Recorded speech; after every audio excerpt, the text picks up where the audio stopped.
I remember the exact moment my son told me I wasn't welcome for Christmas. It was 7:12 p.m. on a Wednesday. Funny how your mind freezes the clock when your heart is breaking. I was sitting at my little kitchen table, polishing the old silverware I planned to bring to his house. A silly tradition, really. Every year, I would pack the same velvet pouch with the spoons my mother brought from Italy. My son used to love them when he was little, said they made Christmas feel fancy.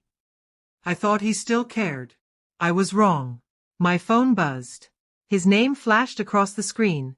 Michael. A smile crept to my face before I answered. I thought he was calling to ask what dessert I was bringing this year. He always pretended he didn't like my tiramisu, but the boy could eat half the tray in one sitting.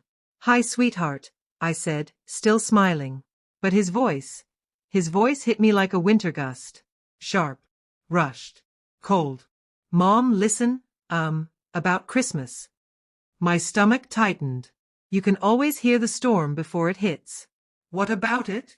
I asked, trying to sound light. There was a long exhale, one I had heard before. The sigh he gave when he was about to deliver news he didn't want to take responsibility for.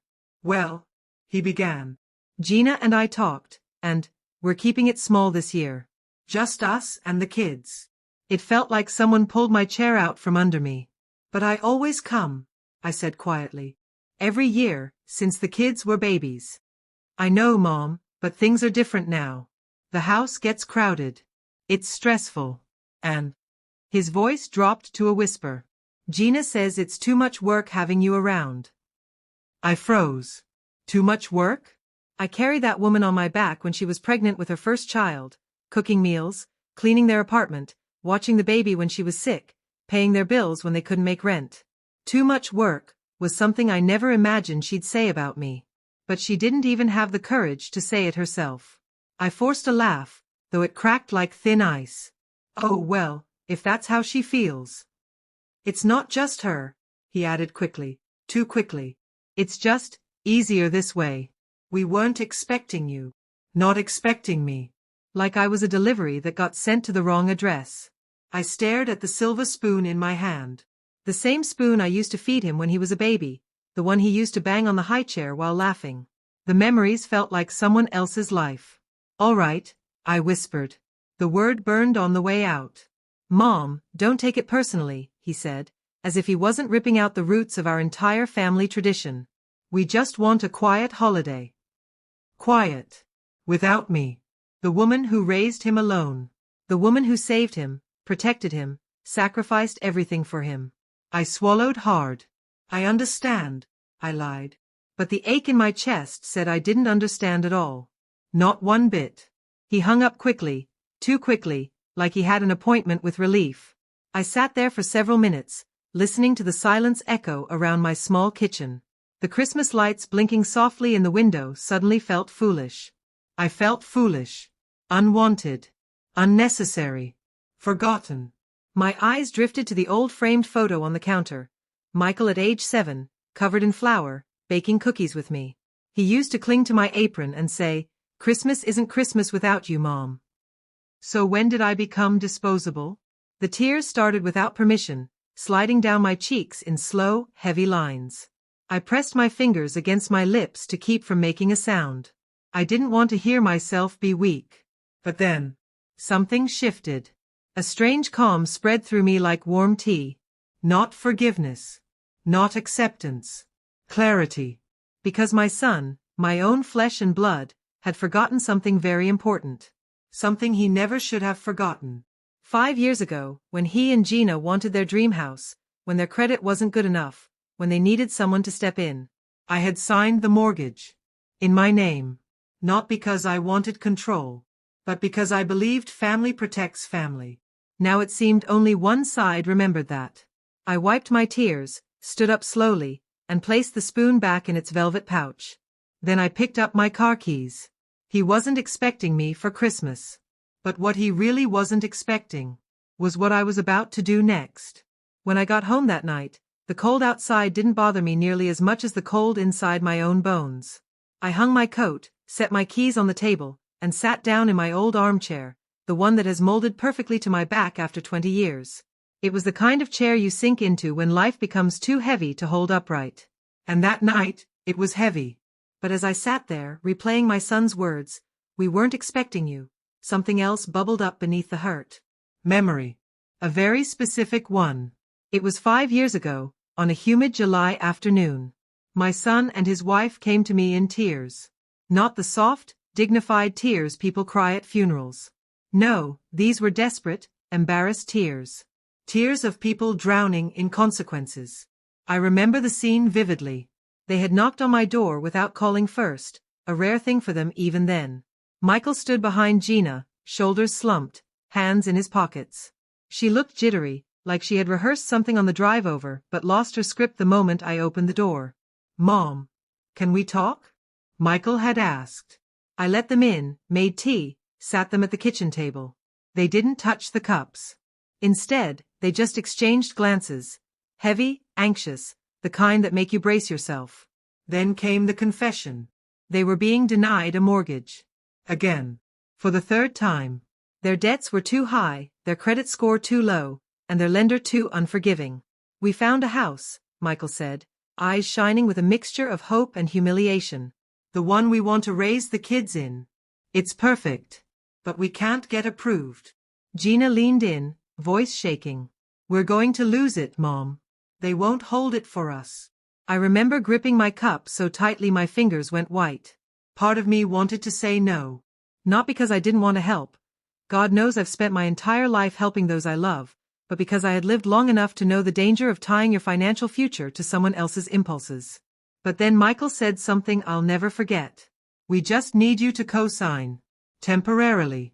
Once things get stable, we'll refinance. We swear." He said it with the same tone he used when he was 15 and swore he'd bring the car back with a full tank. He didn't. But I looked at him, my boy, my only child, and love won over logic. It always does. I agreed. The next week, I signed the papers. Not co-signed, signed. The mortgage ended up in my name entirely, because the bank trusted my history more than their promises. "We'll make every payment," Michael had said, hugging me tight. "You won't regret this." For the first year, they were good. Payments came on time. They thanked me often. They visited with the kids, not out of obligation but genuine affection. But time changes people. Comfort changes people more. Slowly, Michael stopped visiting as much.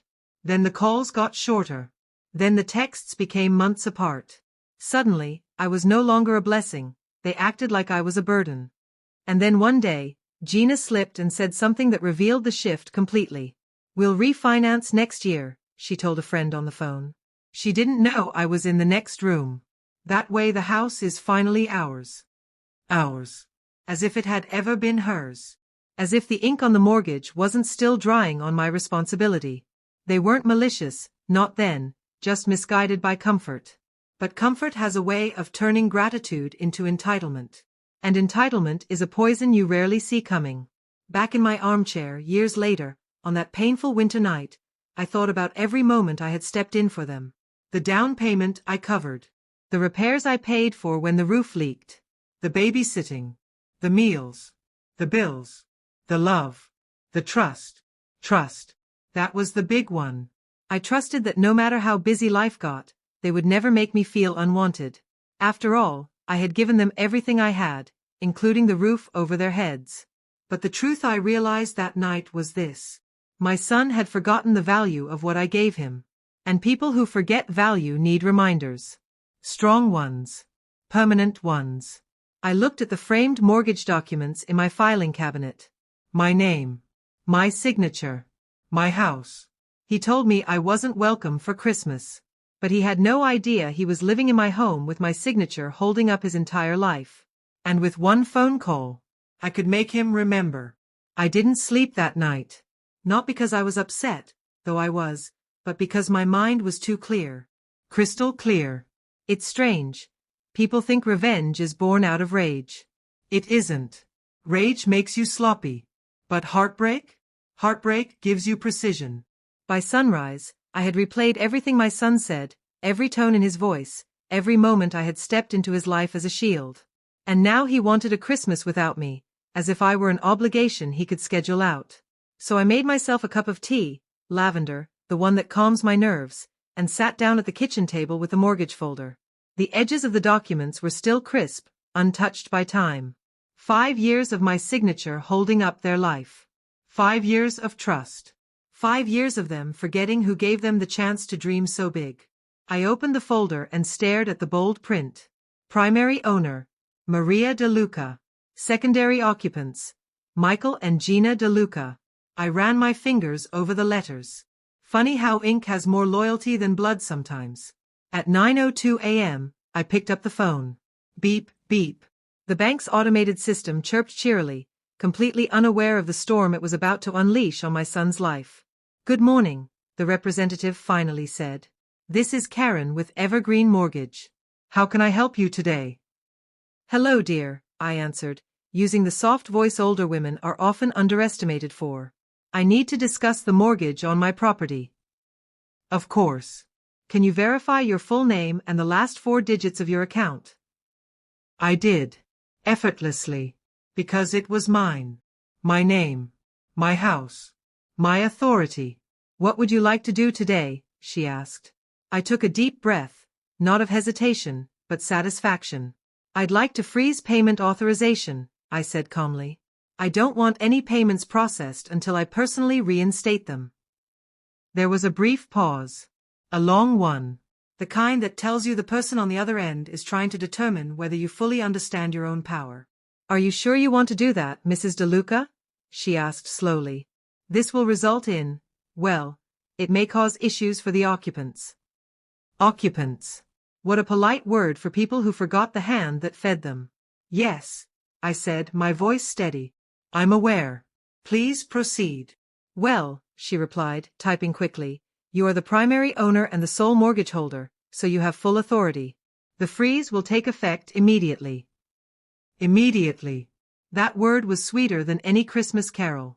"Thank you," I said, and hung up. No trembling. No guilt. Just clarity. Clarity and a quiet peace, something I hadn't felt since long before my son's phone call. I made myself another cup of tea, sat by the window, and watched the world outside go on as if everything were normal. But everything had changed. 3 days passed. Peaceful days. Silent days. No calls. No texts. No invitations. No apologies. It was almost liberating. Then, on the 4th morning, my phone lit up at 7:46 a.m. I glanced at the screen. Michael, 6 missed calls. I didn't answer. Not because I wanted to be cruel, but because he needed to sit with the consequences of treating me like an afterthought. An hour later. Michael, 11 missed calls. Gina, 3 missed calls. By noon, 18 missed calls. The last one came in while I was slicing fruit for lunch. This time, panic wasn't just in the ringtone, it felt like it was dripping through the phone itself. I let it buzz twice. Then 3 times. On the 4th, I finally picked up. His voice hit me instantly, shaken, frantic, breathless. Mom, why didn't the mortgage go through?" "We just got an urgent notice. They said the payment was rejected and we could face a foreclosure warning." Foreclosure. The word he never thought he'd hear. "Oh. I see," I said softly, stirring the sugar into my tea. "I made some adjustments." "Mom, what does that mean?" "What adjustments?" "I froze the payment authorization," I replied calmly. Since I wasn't welcome for Christmas, I assumed my financial support wasn't welcome either. Silence. Heavy, terrified silence. "Then, you did what?" I could almost hear his world tipping sideways. "Michael," I said gently, "actions have consequences. And you seem to have forgotten who makes those mortgage payments possible." "Mom, please, don't do this," he whispered, voice cracking. "This is serious." "Yes," I said. "So is telling your mother she isn't welcome." When Michael said, "This is serious," I almost laughed. Not because it was funny, nothing about that moment was funny, but because for the first time in years, he finally understood the weight of the responsibility I had been quietly carrying. "Mom, talk to me," he pleaded, the panic bleeding through every syllable. "The bank said it looked intentional. They said you froze the payment on purpose. Did you?" I let his words hang in the air like a chandelier about to crash. Yes, I answered plainly. No dramatic pause, no apology, no explanation. Just truth. But why? He asked, sounding like a child who just realized monsters don't hide under beds. They grow up and borrow money they can't repay. The thing about panic is that it makes people honest. And Michael was spiraling down that slope fast. Why?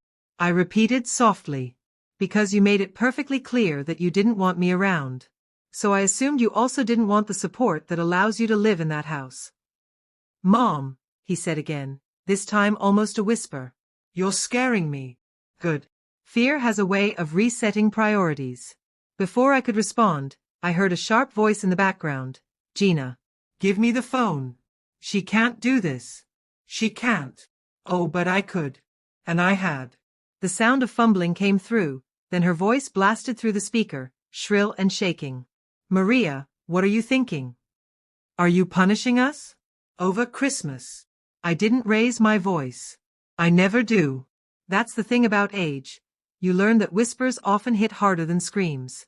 You told me I was too much work, I said calmly. So I removed the work. That's not what I said. Deflection. The first language of people who never take responsibility. No? I asked. Then what did you say? Because my son repeated your exact words to me. She stuttered. Actually stuttered. It was the first time I'd ever heard a crack in her perfect composure. That's not, I didn't mean, you're twisting. No, dear, I interrupted. Life twisted it. You only confirmed it. For a moment, there was silence. Thick, humid, choking silence. Then Michael's voice returned, broken, breathless. Mom, please. We're behind on payments. If this goes on even a few weeks, we could lose the house. I'm aware, I said. And you're okay with that? His voice cracked so hard it nearly shattered through the phone. I didn't answer immediately. Not because I didn't know the answer, but because I finally realized something. My silence was more powerful than their excuses. Mom, he whispered, please, don't do this to us. Michael, I said softly, you did this to me first. He inhaled sharply, the sound of a man finally facing the truth he'd been avoiding. You shut me out. You made me feel like a burden. You made me feel like a stranger in a family I built with my own hands. I know, he said, voice trembling. I know, Mom. And I'm sorry. I swear I'm sorry. But apologies given under pressure hold no weight. A person drowning will promise you the sea itself if they think it'll save them. Mom, please. Let me come over. Let us talk, please. I looked out the window. Snow had begun to fall, soft and slow, blanketing the world outside in quiet forgiveness. Forgiveness that I wasn't ready to give. No, I said firmly. Not right now. Gina snapped again through the phone. So what do you want from us? I took a breath. Controlled. Measured. I want you to think, I said. I want you both to sit in that big house and understand exactly who made it possible. I want you to feel what it's like to have something taken away because someone decided you weren't convenient. That's not fair. She started again. Fair. I interrupted. Fair is treating people with respect. Fair is not discarding an elderly woman because she's too much work. Fair is remembering who saved you when you were drowning. Neither of them spoke. For the first time in years, I had the floor. And they had to listen. I'm going to hang up now, I said finally. No, Mom, please, Michael begged. I'll speak to you when you're ready to talk to me with sincerity. Not fear. Then I pressed end call. The silence after that call was unlike any silence I'd ever experienced. Not lonely. Not sad. Just powerful. And somewhere, deep inside their beautiful dream home, my son and his wife were finally realizing that you cannot throw away the people who built your foundation. Because sometimes, the foundation decides to walk away. The day after I ended the call, the world felt unusually quiet. Not peaceful quiet, just still. Like the universe itself was holding its breath, waiting to see what I'd do next. I spent the morning watering my plants, humming softly, letting the warmth of control settle into my bones. After decades of being the yes woman, the fixer, the helper, the one who carried everyone's emergencies on her back. I was finally choosing myself. Around noon, I heated up a pot of vegetable soup. My back had been aching since the night before, so I took my time. Slow steps. Careful movements. I was placing the bowl on the table when… knock, knock, knock. Not gentle. Not polite. Desperate. I froze for a moment, bowl in hand. Then slowly set it down and walked toward the door. Through the peephole, I saw exactly what I expected. And yet, somehow, not what I expected at all. Michael. Standing on my porch. Eyes red. Shoulders sagging. And right behind him, clutching her coat like it was her last lifeline, Gina. They looked like people who had walked through a storm and hadn't fully escaped it. I took a slow breath, straightened my sweater, and unlocked the door. The cold winter air rushed in first. Then the sound of my son exhaling with relief. "Mom," he breathed. He looked like a boy again, not the grown man who told me I wasn't welcome for Christmas. Just the child I used to bandage knees for and hold during thunderstorms. But I didn't open my arms. Not yet. "What are you two doing here?" I asked calmly. Michael swallowed hard. "Mom, we came to talk. Please." Gina stepped forward, her voice soft. Too soft, the softness of someone who knows the ground is cracking beneath them. "Maria, we're sorry. Truly." I didn't move. I let the cold air sit between us. "Come in," I finally said, not warmly, not coldly, just neutrally. They stepped inside like people entering a courtroom. Michael sat on the couch automatically. Gina sat on the very edge, like she was afraid she'd be accused of taking up too much space. For a moment, none of us spoke. I walked to the table, stirred my soup, took a small bite, and only then turned to them. "So," I said quietly, "you're here." Michael nodded, his voice cracking the moment he opened his mouth. "Mom, I'm so sorry. I shouldn't have said what I said. I shouldn't have treated you like that." Gina's eyes glistened. "We were stressed and overwhelmed, and it was wrong. I shouldn't have said you were too much work. I didn't mean it the way it sounded." I tilted my head slightly. "You said it exactly the way you meant it." Gina's chin trembled. "But that wasn't the real issue," I continued, my voice steady. "It wasn't just about Christmas. It was about what it revealed." Michael leaned forward, elbows on his knees, hands clasped together as if in prayer. "You're right," he whispered. "We took you for granted." Gina nodded quickly. "We did. And we're ashamed." Ashamed. A word that had been missing from their vocabulary for years. I sat down across from them. "When I needed company, you were too busy," I said. "When I wanted to see the grandchildren, it was not a good time. When I helped you buy that house, you thanked me for a year and then acted like it was your birthright."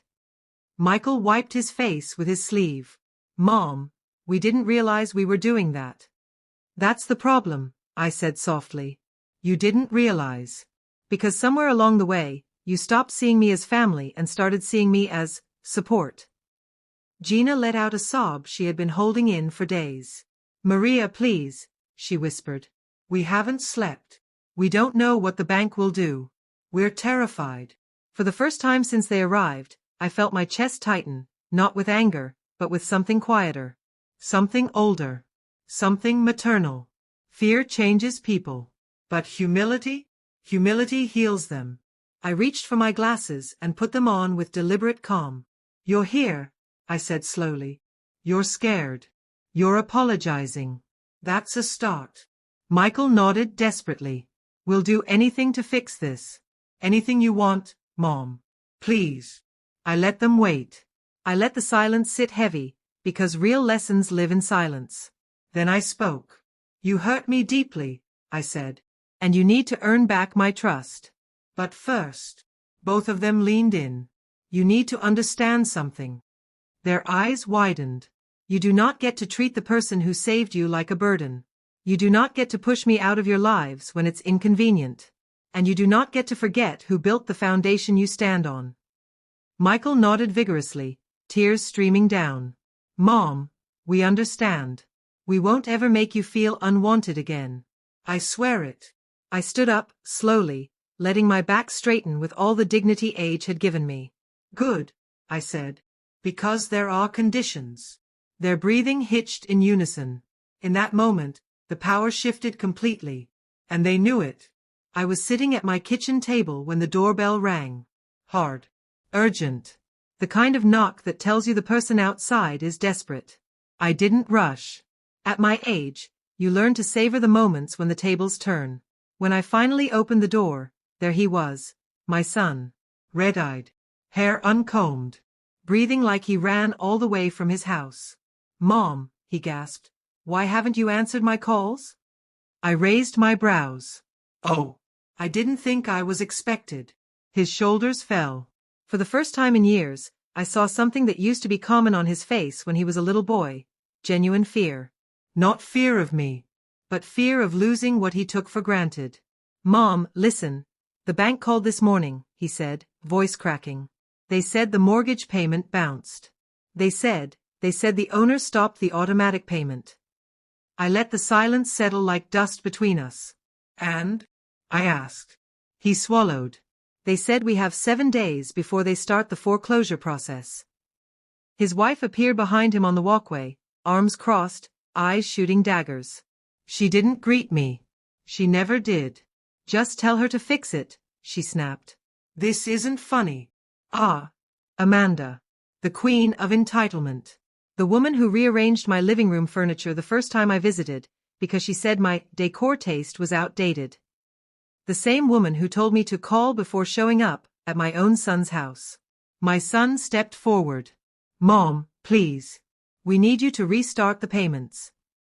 For a moment, I let myself look at the man he became. Not the child I raised. Not the boy who used to bring me dandelions from the yard. But the adult who stood in my home and told me, without blinking, that I wasn't welcome for Christmas. That I was an extra plate.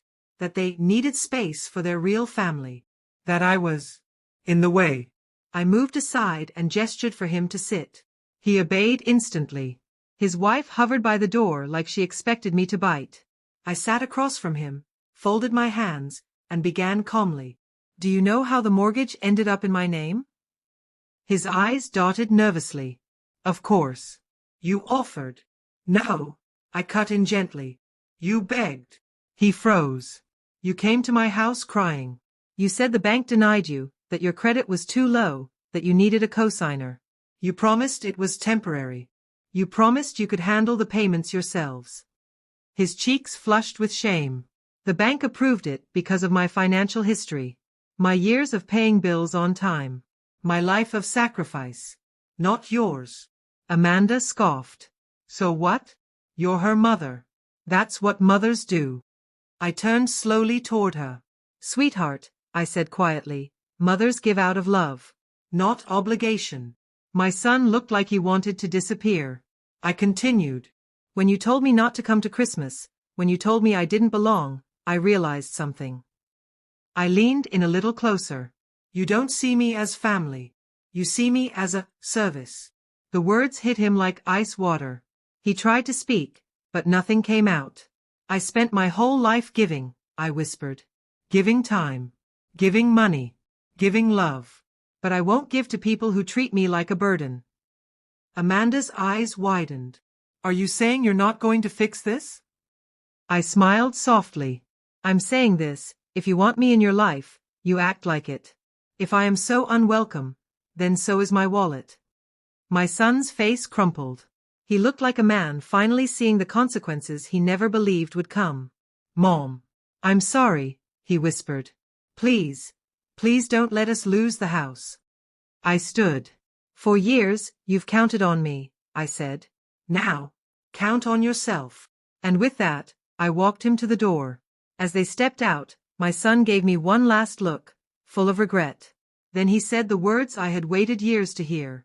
Mom, I was wrong. I closed the door gently. For the first time in a long time, I felt peace. For the next 2 days, my phone did not stop ringing. Calls, texts, voicemails, even long paragraphs from Amanda that looked like they were typed while she was half crying, half screaming. I didn't answer a single one. At my age, silence is not just peaceful, it's a language. And right now, my silence was teaching a lesson they should have learned years ago. On the morning of the third day, I went to the bank. Not because I felt guilty. Not because I wanted to help. But because I needed to make a final decision. One that would determine whether I would spend the rest of my life being used or respected. The mortgage specialist greeted me by name. I had known him for years. He looked surprised to see me. Mrs. Carter, are you here to reinstate the automatic payment? I smiled politely. No, I replied. Not yet. I want to review my options. He nodded and pulled up the file. Since the mortgage is under your name, he said, you can make changes your son cannot override. There it was. Power, and for once, it belonged to me. Go on, I said, leaning closer. Well, he continued, you can transfer ownership back to yourself. You can freeze payments for a few months. Or, he glanced up at me carefully, you can have the property reclaimed. Reclaimed. My house. The house I helped them buy. The house where I was told I wasn't welcome. The house where my name was good enough for the papers, but not good enough for Christmas dinner. I looked at the banker and asked, how long would foreclosure take? 30 days, if you authorize it. I thanked him and walked out with the paperwork in my purse. I didn't sign anything yet. I wanted to think, truly think, without emotion clouding my judgment. When I got back home, I put on a pot of tea and sat in my armchair by the window. I watched the steam rise as the memories came back one by one. My son holding my hand after my husband died. My son promising he'd always take care of me. My son calling me Mommy when he needed money for his first car. And then, my son today, a man who let his wife speak to me like I was unwanted furniture. The difference was night and day. The betrayal was slow, gradual, like a rope fraying until it finally snapped. By the time the doorbell rang again, my decision was made. It was my son. He looked exhausted, defeated, like a man who had aged 10 years in 3 days. Mom, he said softly, can we talk? I stepped aside. Come in. He sat at the table. The same place where he once asked me to save him financially. The same place where he said I wasn't welcome for Christmas. He took a deep breath. I was wrong. I let Amanda's attitude shape how I treated you. I let her convince me you were interfering. But you were helping. Always helping. And I didn't see it. Tears rolled down his cheeks. I don't deserve your help. I don't deserve your forgiveness. But please, don't let my kids lose their home. His children. My grandchildren. The only people who greeted me with hugs every time they saw me. The only ones who never made me feel like a burden. I closed my eyes, weighing the final piece. When I opened them, he was staring at me, terrified, hopeful, broken. I walked to my purse, removed the foreclosure authorization papers, and placed them on the table. His face went pale. He looked like he might faint. Mom, please. I slid the papers toward him. Then I took them back. Then I tore them cleanly in half. He gasped. Mom. I looked him dead in the eyes. You're getting one chance, I said. Only one. You will treat me with respect. You will treat me like family. And if you ever make me feel unwanted again, I won't tear the papers next time. He nodded fast, crying harder. Mom, I swear. Never again. I believed him. Not because of his words, but because for the first time, he understood something. I wasn't powerless. I wasn't desperate. I wasn't an old woman they could use and push aside. I was his mother. And mothers do not stay silent forever.